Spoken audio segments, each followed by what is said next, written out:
Hey Eric, how you doing? Good, good. How about you? How's Good. everything?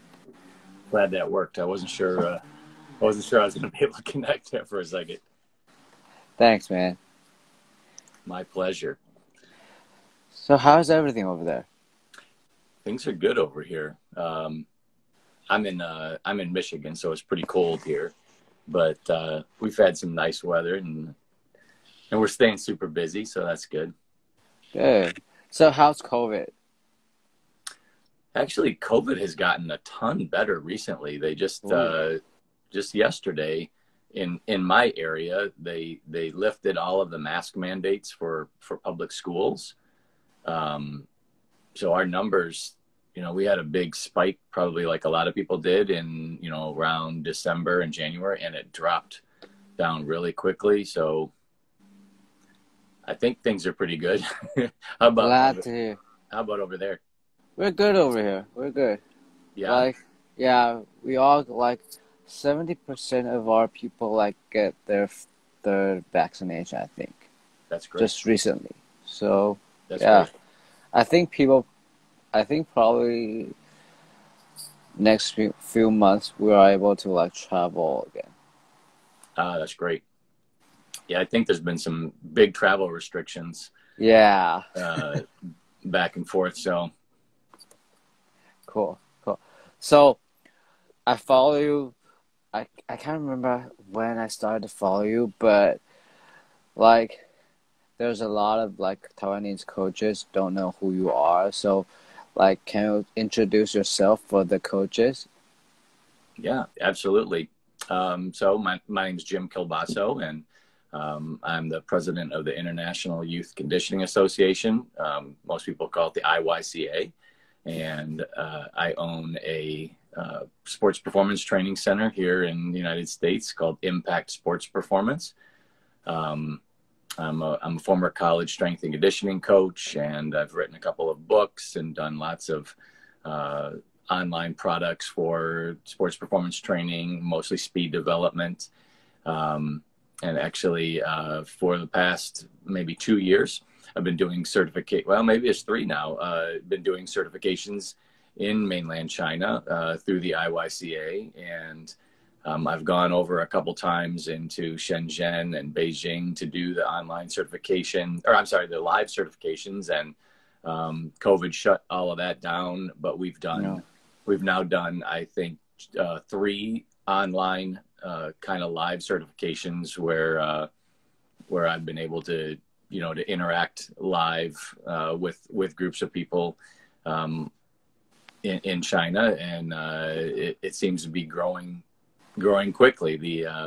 There's massive differences in the United States and China in the way young athletes are developed and the sports systems and the school system. So it's been really interesting to kind of share that information. I know we can't change everything and nothing's perfect, but it's been really interesting and fun to kind of share that information and hopefully make an impact on what's going on all over the place. Cool, cool. So like why didn't you come to Taiwan before? Why haven't I? I haven't been invited. So Okay, yeah, okay. Probably after the COVID. yeah, After the yeah. COVID, I'm gonna invite you, okay? All right, perfect, perfect. Maybe we can do a certification or something Yeah, over there. Yeah, we can do love that. that. Love that. So, first of all, like what you just mentioned, you do a lot of like speed training, and I saw like a lot of like a jumping program, right? Hmm. And I also knew like do like combine prep, right? Correct. Yeah. So right now we're kind of in the middle of our NFL Combine prep season. It sounds like you've probably seen some of the videos online, and so we're getting a bunch of guys ready, I'll cross my fingers, hopefully get their shot at the NFL, and it's going really really well. Actually, I can see that at least one of the guys that I'm training just joined the live feed, so he must have seen that I was on here, and he's one of the guys that is hopefully going to get his shot pretty soon here. Cool. So the first thing I want to ask is like when you do like combine prep, what are the few tests you're gonna do for your athletes before you do some programming? What are some of the tips you said, or tests? Tests. Sorry, tests. So we start out with all the tests that they're going to perform at the combine or at their pro days. So for everybody who doesn't know how the process works, about 300 guys get invited to the combine, but everyone who doesn't go to the combine also gets to do their own pro day at their school, where all the NFL scouts come to the school and they perform all the same tests and drills that they do in the combine, but at their school. So we test them on their bench press. They do 225 pounds for max reps. They do a vertical jump, a broad jump, 40-yard dash, a 5-10-5 pro agility shuttle, a 3-cone L drill, and then a lot of the guys will do a 60-yard shuttle. And then finally they go into their position work, where they're doing more position-specific movements, and the scouts get to kind of see a little bit more like how they move within their position. So when you finish all these, like, I know like 40-yard dash is like the main focus for a lot of like American football players, right? Yeah, it's a big emphasis. It's like when you run like when a wide receiver or running back run a like 4.4, they're like good, right? But if it's like 4.7, it's like they're gonna lose. Yeah. Not really 4.7. Yeah, it's kind of crazy how, some teams really value that time, and they will only, they'll only look at guys who have certain times. Other teams will look more at their ability to play the game, and they'll still give people their shot, even if they don't have the exact 40 time they want. But there are a lot of teams that they really do look at that time to make a judgment on whether they think a player is going to be able to actually make it in the NFL. So for the 40-yard dash, like, what is the main focus for like the speed training? So we spend a lot of time working on their ability to accelerate. So getting comfortable in their 40 stance, which is they have one hand on the ground on the line, and that's kind of a weird feeling for a lot of guys, because that's not how you run sports. So we get them comfortable in that, and there's a couple of different ways that we help them with that. A couple of different techniques, and then we work on the first 10 yards, which is usually about 6 steps, the first 6 steps. And honestly, we make a lot of progress just in the first 6 steps, because a lot of guys have trouble getting up to maximal speed efficiently. So we spend a lot of time on that, and as they get better at that, we then start to work on their transition into top end speed, and then we also spend time working on their top end mechanics. So we kind of start from the beginning and then work our way forward.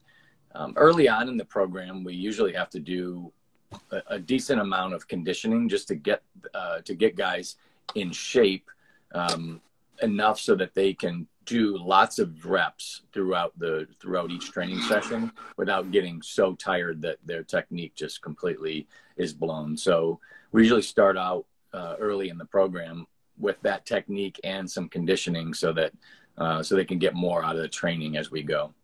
And it's interesting. A lot of people think, well, they just finished their football season, they should be in pretty good shape. But the truth is, most guys are in really bad shape at the end of their season, because the end of their season, they're just trying to get through games, and they're trying to get, they're nursing injuries, and they're more worried about the scheme of the game than being in really good shape. So, it takes a little bit of time to get them kind of back into the training process. Cool. So for the first 6 steps, what what would you be looking at? Sorry. Yeah. So I've done several videos on this online, and a lot of the mistakes that are made are with guys who are having their feet land out in front of them. So they're essentially putting the brakes on every step versus being able to launch themselves in the air, kind of project themselves forward, and then drive their foot backwards, which is what then propels them forward again. And for some people, it's supernatural. It just, that's just how they run. But for a lot of guys, that is not how they've learned how to run. And their nervous systems have learned a different way of doing it that works for them on the field, but not necessarily for running a 40-yard dash. So that's kind of the big thing that we work on, is being able to project themselves forward and then still drive their foot back. And then really what happens is they start thinking about it a lot, and then everything kind of slows down for them. And we have to eventually say, okay, you now have to do this fast also. And then, when we put a stopwatch on guys, a lot of times they go right back to their old habits. So it takes a while for us to have guys get used to everyone watching them, and still do it right, rather than, go back into their old habits. So it's kind of a long process for some guys to get comfortable with that feeling. So how long was the whole program for the Combine? I know some of it is 8 weeks, right? So yeah. How long was your program? Usually for me, it's somewhere between 8 and 12 weeks. We usually start at the beginning of January, and we go all the way through when guys are done with their testing and their pro days. I think most of our pro days are the week of March 14th this year. So they're coming up in about 3 weeks. But I think we have one guy that's not till the first week of April. So he gets a little bit of extra time to prepare. And the combine starts next week, I guess it is now. Yeah. So the next thing would be, most of the coaches would say they're going to watch the first 3 steps. So why you just mentioned 6 steps? What are the difference? That's a great question. So I see all the time that guys can get kind of the first 3 steps, and then it just all goes to crap after that. So I like to make sure that guys are able to at least get up to top speed. It might even take them up to 15 yards, and then kind of get their body to transition into more of an upright posture, so that they have, so they can get themselves into more of that top end mechanics position. The first 3 steps, lots of mistakes are made on the first 3 steps. But you're getting yourself up to, in the first 3 steps, maybe between 10 and 12 miles an hour probably. But if a guy's going to run a good 40 time, he's got to get up to at least 20 miles an hour at some point. So I like to make sure that we are able to fully get up to top speed, not just take 3 steps and then forget it. I think that a lot of coaches work mainly on the first 3 to 5 steps, because that's all the space that they have. They don't have the ability to run a full 40 or to transition into top speed, because their facility is just not big enough. I'm very fortunate. I have a ton of space, and we're able to run as long as we want, up to 60 yards. So we can work on that all the time. And I think it really helps guys get used to that feeling. Okay. So does that mean you're going to extend the acceleration phase, or after the acceleration phase you're going to look at transition phase, then max velocity? We do. Yeah. So we get to do all of that. I've found that most football players transition starts earlier than a world-class track athlete who can continue accelerating much longer. And the 40-yard dash is over, you know, in 4.5 seconds. So so it happens really quick. So we do all of that. We work on their first step, then we work on acceleration, then we work on, you know, transitioning into top end, and then usually top end in a 40 only lasts about 10 or 15 yards. But I see a lot of guys who can accelerate really well, and then their 40 times are not good. So they always wonder, you know, what's the problem here? And if all they've ever worked on is acceleration, and they don't have a good transition into the top end, their 40 times just not going to be as good. For example, yesterday we had we were timing guys, and some of the guys that were running like a 4.8, 4.7 or 4.8 had the same 10-yard dash time as guys running 4.4s. And, you know, they were like, why do I have the same time, but I can't do that.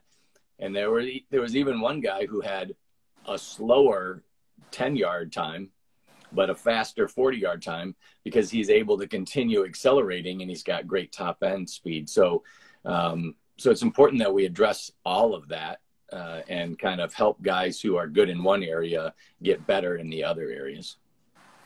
So a lot of people talk about acceleration and like top end speed. So what are the main thing you're going to look at when you train, when the main focus is like transition phase? What's the main thing I'm going to look at? Yeah. So that's kind of a tricky point in every person's sprint, because it's going to occur at a little bit different time. So some people want to count their steps. It's not necessarily the same steps for every person. In a 40, it's usually occurring somewhere between 6 and 12 steps is when they're going to be transitioning up, and really looking for them to go from more of a driving backwards motion into their posture becomes a lot more upright, gradually becomes more upright, and then they begin to get their knees up and rip their feet backwards in a more circular pattern. So the motion of the feet goes from more, I can try to do it. It kind of goes from a piston type of action to more of a circular path with their feet. Many guys get stuck in that piston action and they're leaning too far forward, and that doesn't allow them to then transition and get into more upright posture where they can cover more ground, stay in the air, and then get that circular path. And when they're up at that, you know, they're running pretty fast and they're leaning forward too much, their feet end up coming up and straight down into the ground, and it creates a lot of braking force and doesn't allow them to continue to reach max velocity. So really letting them watch that on video, getting the feel of what it's supposed to feel like at top speed so they can work on that transition. We spend a lot of time working on that posture. And once they feel it, they really understand what they were doing right or wrong. Cool. So next thing would be like, you talk about like the first 6 steps. So how would you like try to extend the acceleration phase longer? Well, they're going to continue to accelerate a little bit longer. It's just the amount of acceleration is going to start slowing down, meaning going from 0 to 15 miles an hour. They can do that quickly, but to go from 15 to 20, sometimes it doesn't occur quite as quickly. So our attempts to get them to accelerate longer depend on someone's ability to drive force backwards into the ground at a really fast pace with decent mechanics. Most people, once they, at least the football players that we work with, once they get to about 10 yards, if they continue to have that forward leaning posture, it's almost impossible for them to continue pushing backwards into the ground without coming upright a little bit. So we really have the most success working on the first 6 steps and then gradually getting into that transition phase, where they're still increasing their speed. But if we can't get those first 6 steps done really well, I don't even bother trying to extend the acceleration phase, and that's most of the guys that we work with. Cool. So last thing about speed is like the thing you mentioned about like conditioning. So how would you like program for conditioning or like energy system for speed training? Yeah. So because all of the tests that we're doing are mainly ATP, PC driven or anaerobic, we don't spend a ton of time on like long, slow aerobic conditioning. It's more done with repeated sprints, repeated agility drills. And then we actually do a decent amount of Tabata running, where we're going for 20 seconds and then we have a 10-second break, and we go for 20 seconds and take a 10-second break. We do that quite a bit because of the space that we have. We're able to have distances that take about 20 seconds to get down and back.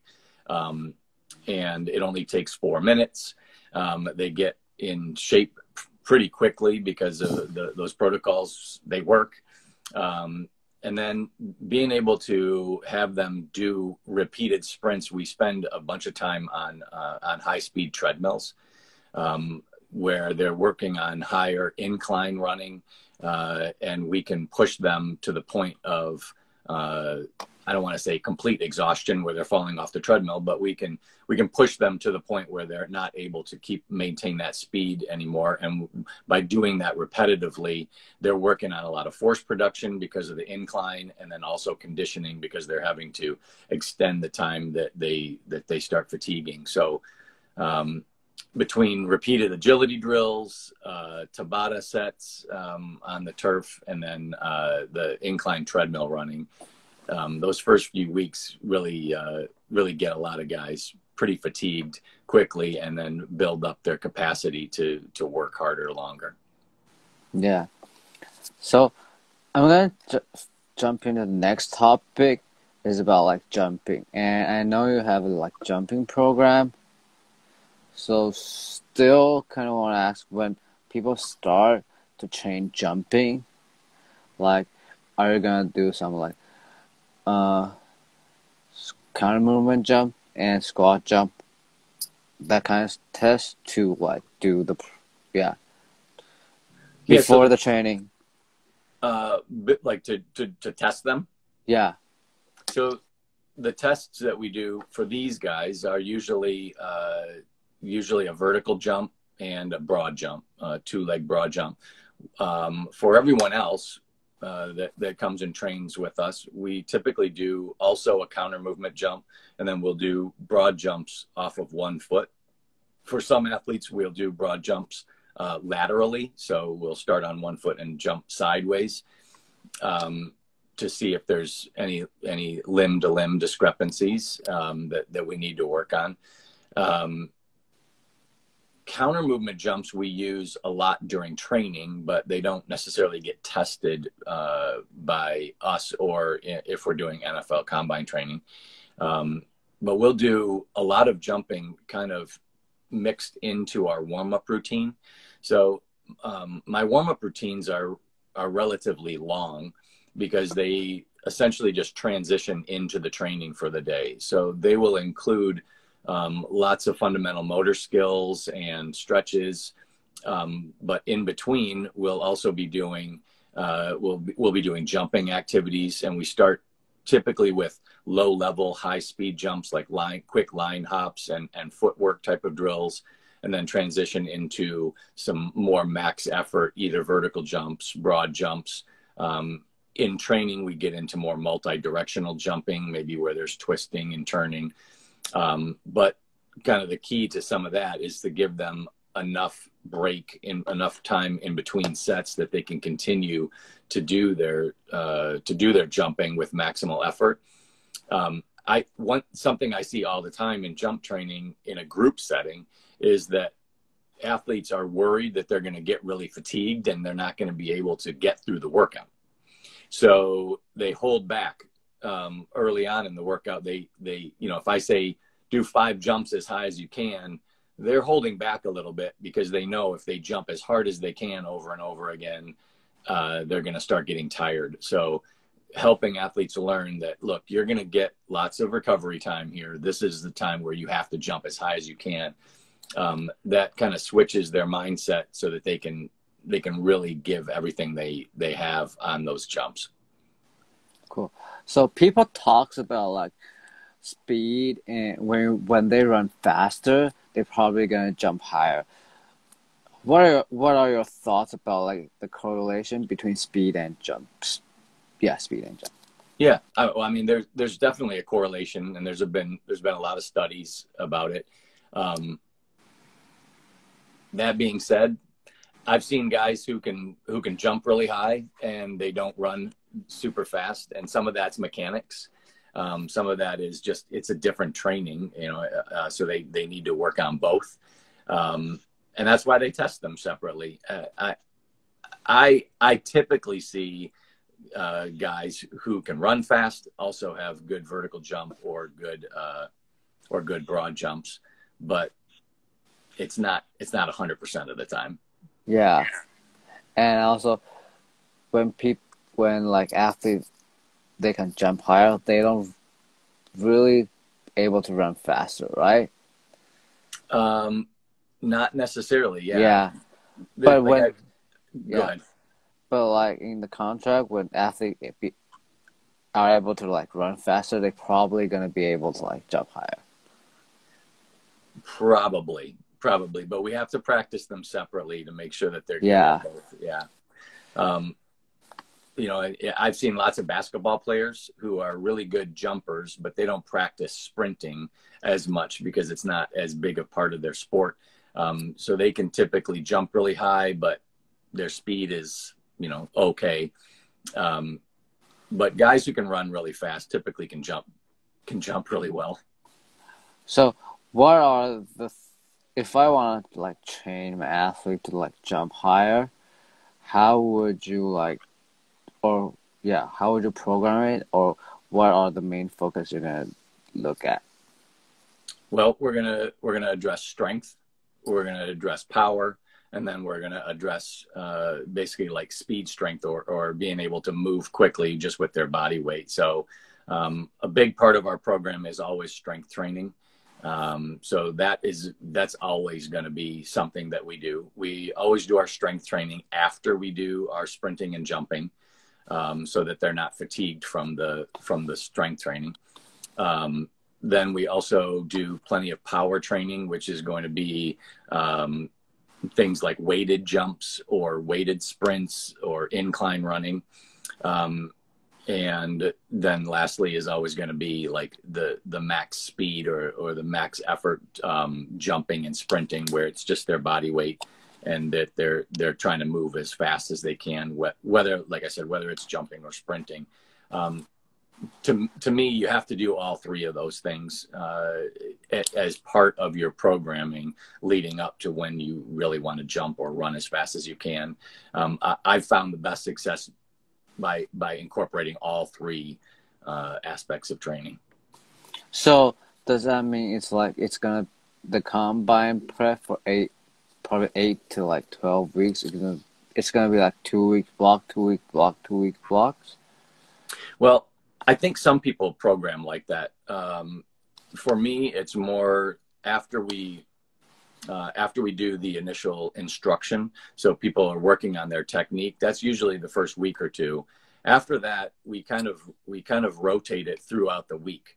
So meaning on our lower body days are generally Tuesdays and Fridays.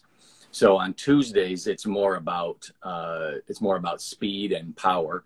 So we'll be doing things closer like to Olympic lifts and jumping, weighted jumps. But on Fridays, it's more about max strength. So that's when we're doing heavier squats and trap bar squats and single leg squats.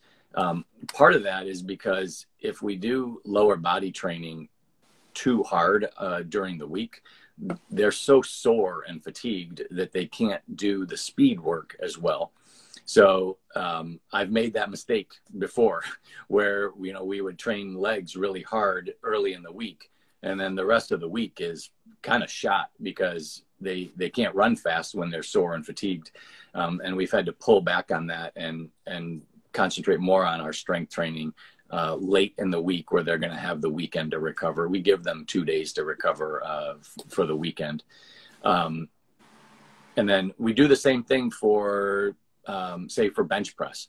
So 1 day a week is heavier bench press, working on maximal strength with higher percentages of their 1 rep max. And the other day is more about speed, whether that's going for maximal reps, or we spend one of the days actually just getting the first 8 reps done as fast as they can. And we actually time them to work on their speed. So we don't really have enough time in that 8 to 12 week cycle to break it up to where we're only working on strength or we're only working on speed. We incorporate all of those things kind of each day throughout the program. Cool. So is the upper body going to be on Monday and Thursday? Yep. So upper body Monday, Thursday, and that's also usually our linear speed days. And then Tuesday and Friday is our lower body days. Lower body power day on Tuesday, lower body strength on Friday. And on Tuesdays, we do more agility work. And then on Fridays, we do more of our position work and conditioning. So Fridays are usually pretty difficult because I know that they're going to have 2 days to rest. Okay, cool. That was like really cool, like really great planning. I usually do it like probably like heavy strength training on Monday. Yeah. And also linear speed day, like acceleration or max speed on Monday. Yeah. And then the next leg day would be like on Thursday. Okay. Yeah, that was like too taxing for me. Yeah. I was going to say, did you find that if you do that for a few weeks in a row, that was too taxing. Yeah, it's too much. Yeah, that's the thing about programming is you can get through a week or two of really hard programming. But if you go too hard and if you're working on speed while guys are fatigued and sore, like I said, I've made the mistake before. People start getting injured, or they're just too fatigued and they're not making progress, or they're just so sore that they can't run fast or jump high. So I've really cut back and on the lower body strength training early in the week over the last few years because I made the mistake. So does that mean like basically from Monday through like Thursday, their strength work is probably going to be like a little bit easier, right? And the volume would be like a little bit lower, right? For lower body, yeah. Yeah, but on like Friday, they're going to be like training through all week. How would they be able to like do the max strength for lower body? It's hard. Yeah, it's difficult.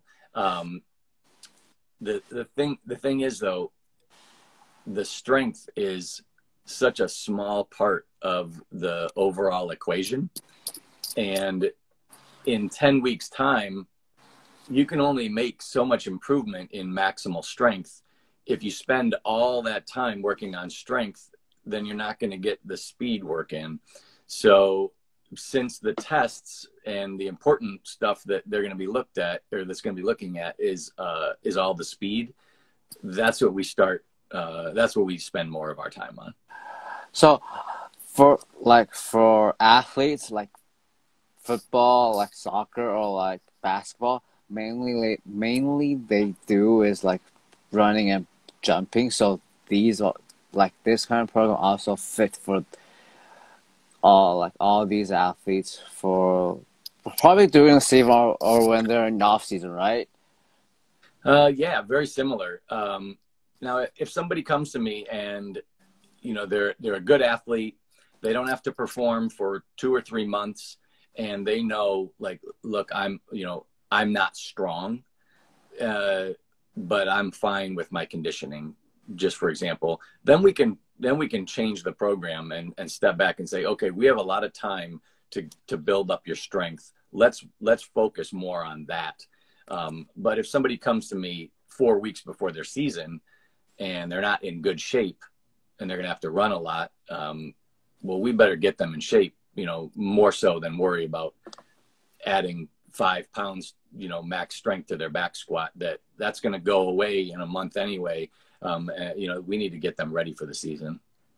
Love that. But for like NFL Combine prep, because they're going to do the bench press test, so is the upper body max strength going to be on Monday?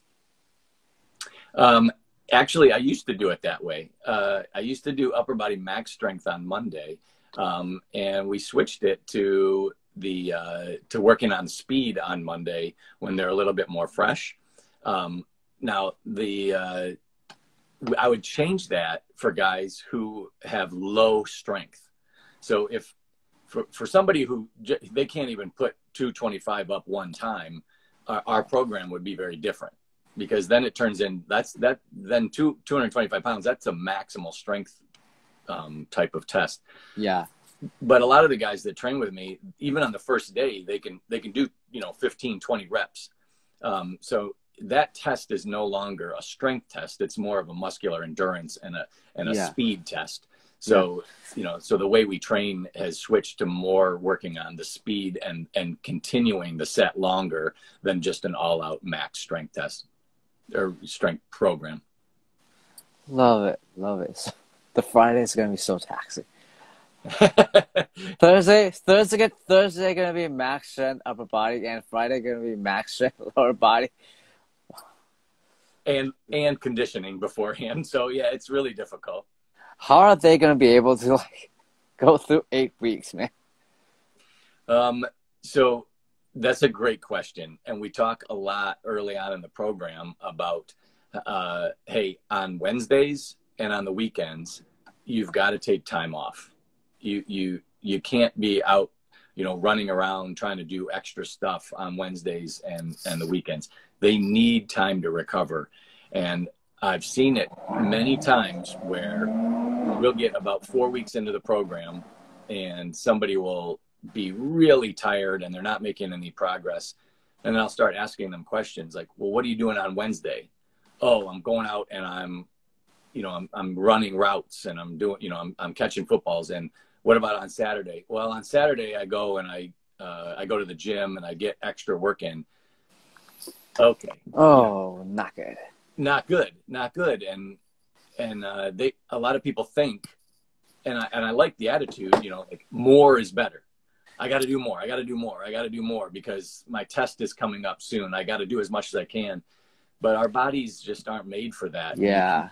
You can't continue that very long and continue to make progress. So, getting them to understand how important the recovery process is really important. Now, over the last couple of years, interestingly, I've seen more guys, they think about recovery, but they think recovery is using a massage gun and sitting in a hot tub. It really, though, like those things might help a little bit, but you need time. Like your body needs time to recover, and sleep and food that's what's going to do it. And so we something else that we do is we back up our training times to 10 a.m. and I say you need to be getting in bed before 11 o'clock, and then wake up at 8, so you have hopefully 9 hours of sleep.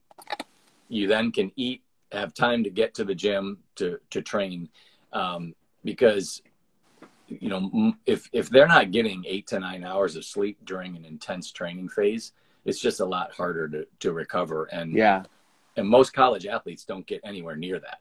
They usually party a lot. Oh, they get 5 or 6 hours of sleep and they feel like, oh, I'm good. I'm good. And, you know, and just the nature of being in college, you know, you're up really late. Sometimes, many times, college coaches will do like 6 o'clock in the morning workouts, just to get people out of bed. But, you know, the truth of that is no one's going to bed earlier to plan for that. They're just going to go without any sleep. So, so for the first time in their lives, maybe they start getting a lot of sleep. They're eating well. They're having time to recover. They're training productively. Guys can make progress pretty fast. Probably the only time in their life they're going to sleep. Maybe. Yeah.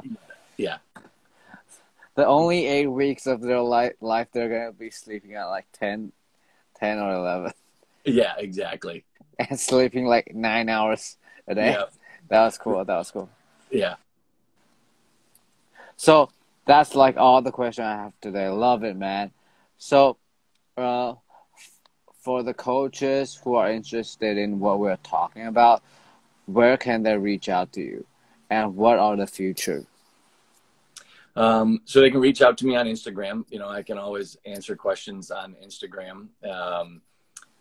Another great way to get stuff from me is on the iyca.org website. So from all over the place, you can get programs. I have a speed certification on there for anyone that is going, you know, they want to do this for a living. And then I created something a couple years ago called Speed Testing Mastery, which is, it's for coaches, but it's also for athletes who have to do testing, like a 40-yard dash or 60-yard run in baseball. And I really, I broke it all down in pretty simple terms in small modules that can be picked apart quickly. And there's a program that goes along with it. So, you know, if you're an athlete, you can jump on that, or if you're going to be testing people, go to iyca.org probably. Cool.